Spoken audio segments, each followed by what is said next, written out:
roll call, just making sure everyone made it through Thanksgiving break, made it through Thanksgiving. Were there any of you who experienced needing to leave, needing an out? Have experienced any relatives who triggered you, or anything that triggered you? How did you deal with it? How did you make it through and persevere? Look, you guys, the holidays are tough for everyone, right? And we still have Christmas and New Year's. Oh my God. I know that for me, I can get really overwhelmed and overstimulated really easily. And it has nothing to do with drugs or my well, actually, it does have everything to do with my family, but in a good way. Like, I would never have it any other way. But it's a lot. It's arguably everything all the time. Just throwing that out there. Money can be tight, especially this time of year with everything going on in the economy. There's just low morale overall. And I think it's been getting like statistically lower, or the morale that is. Finding ways to boost your day, your essence, the very lifeblood that you supply to yourself. Because remember, it comes down to you. That's just point blank, period. Recovery isn't one cataclysmic moment that encompasses everything it will be. Life is not that. Recovery is more like being present for a million of moments of monotony, of otherwise enduring and unyielding stress. That's just regular stress. It's not even about the drugs or the triggers necessarily. And you know, it might feel right now that like everything is triggering. Every fucking thing makes you think of something, makes you crave something, whatever. You will get through that. I in no way, shape, or form mean to dilute the severity or the complexity of not only the human condition, but of addiction when I say it really is as easy as a choice. It comes down to a choice. The doing of the choice is incredibly difficult. But the choice itself, it's a choice. Like, you're going to let a choice take you out? You make the choice. And some people have a lot of reasons why, and some people don't. Like, I was team I didn't. When I say I had nothing and no one when I got clean and sober, on top of that, because that's not an understatement, that's not like nothing and no one for dramatic effect. I literally had more abscesses than I did items to my name. No joke. I had no vehicle, I had no home, I had nothing. I had no outpatient program because I just got kicked off of it. And on top of all of that, I had burned every bridge that I walked across. And it was down to the wire. Like, for 11 years, I just kept thinking, oh, this person's going to get sick of me or like sick of my bullshit, but they'll be back. No, there's a time when people, like, they're done. Like, they're done with you. And good for them. They should be. However, on top of all of that, I was experiencing complex grief. I had lost 6 very important souls in a 15-month period. And the night that I lost the last one was the night that I said, fuck this all, I'm going to get clean and sober. It wasn't that easy, though. I actually, that decision came after about 7 hours writhing in the fetal position on my mom's bathroom floor and praying to whatever powers that be to please just take me now. You'll know when the universe tips its hat at you, when it nods at you, when it recognizes you. Let's say that, when it recognizes you, when it finally hears you. Because for those of you who have kids, do you find yourself saying to them like, hey, I need you to speak in a way that I can hear? Meaning like speak respectfully, kindly, speak with purpose. When you're just sitting there saying a bunch of stupid things like, please take me now, I don't want to be alive, blah, blah, blah. Those are dumb things because you have a life that you should be incredibly thankful to have. And I know what a lot of you want to say is like, well, who are you to tell me what I should and shouldn't be? And you don't know my life and life is tough. I get it. If only I shared, honest to God, 1/10 of the things that I had been through, you would understand that I get it better than most.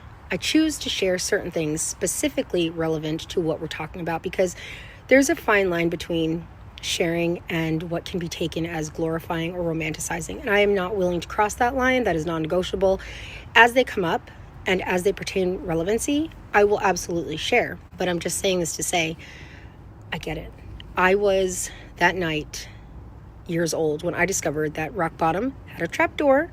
And once you fall through, it's got a basement. What am I going to do now? Because I had to think realistically. All of a sudden I knew what I wanted more than anything. It had never been more clear than in those moments. Universe, and I said, well, exactly what I would do if you give me the second chance at love, at life, to fulfill love in motherhood.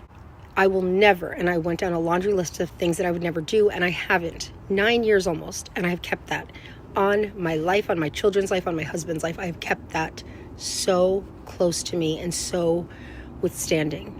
And here's the thing. The next day came and it sucked. The second day was awful. The third day was awful. you're not going to feel better immediately. I was very fortunate that I found a doctor who was willing to see me because I always knew the importance of an entire care team. Whatever route I went for recovery, I needed a care team. You do too. Do not let anybody convince you that you do not, or that you can just get through it. You don't need any outside help. These people are not your people at this point. I couldn't have done what I did, and I couldn't be where I am now without a care team. It comes down to a choice. Until you're actually ready, you're never going to get clean and sober. Let that sink in. You're going to make a couple good college efforts, some that waste your time and the time of many others, and some that felt close enough, but just something wasn't connecting. Make no mistake, you can figure it out.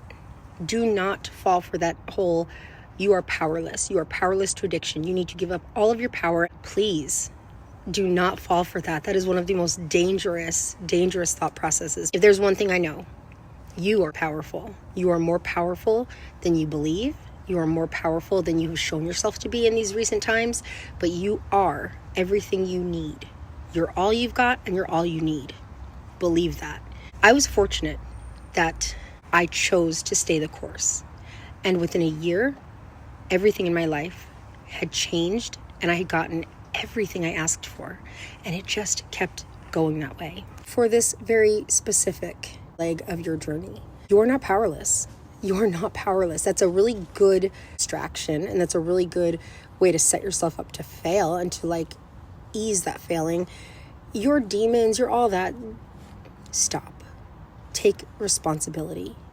It's you, my friend. It's you. And the sooner you accept that, then the sooner you can get on the other side of that coin, which is it's also you who's going to make this incredible.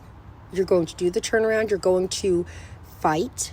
You're going to withstand, endure, and you're going to be one of the most formidable motherfuckers that you know, if you want to be, and when you're ready. In those first few desperate moments, those first few desperate hours, days, weeks, months, when it was just me and I had no real tangibility to receiving anything, it just was monotonous and it just was lamenting and redundant, and there was no sign of what I wanted in sight. What I did was, because for me, I'm a blabber, I talk, and for me it just felt right that when nothing was improving in my head, I needed to shut the fuck up. And get this, I did not say a word for 2 months. Every appointment I went to, I wrote everything down and I explained what I was doing. I just felt like maybe it was time that I shut the fuck up and learn to listen to what whoever that was inside of me was trying to say. That might not be your journey. Could never hurt to shut the fuck up for a minute. Just saying. After that 2 months, I started to feel better. I wasn't getting the tangibility of, I have everything I asked for. No, but it was a marked difference in how I felt. I woke up one day feeling like maybe I have a shot at this. Maybe this is more than just expecting what I asked for. And it really is, I'm being taken to task and I have to prove every day that this is what I'm worthy of. And I'm telling you, 9 years later, and it didn't take all 9 years, you will get there. It just starts with a choice. And look, here's the best way to tell if your journey is making an impact, a dent in the way you want it to, or if you just need to go back and reevaluate. Are you waking up feeling for real, vetting your thoughts? Because remember, just because you feel something, your feelings aren't always valid. Fuck all of that. Your feelings are not always valid. And anyone who tells you that is a moron. You need to check yourself often and frequently, self-assessments, all that. Have a care team, show that you're willing to do it. Are you feeling better? Before the tangibility. That's the key. Instant gratification is a big thing with addicts, and you want things to happen for you to feel better. Well, that's not how it works. Sometimes you have to make your own fucking magic in your own way, and you have to just start feeling better because you're doing the right thing. And you'll find 9 times out of 10, once you feel better, then the blessings, or whatever you want to call it, will come. Have a clear goal of what you want.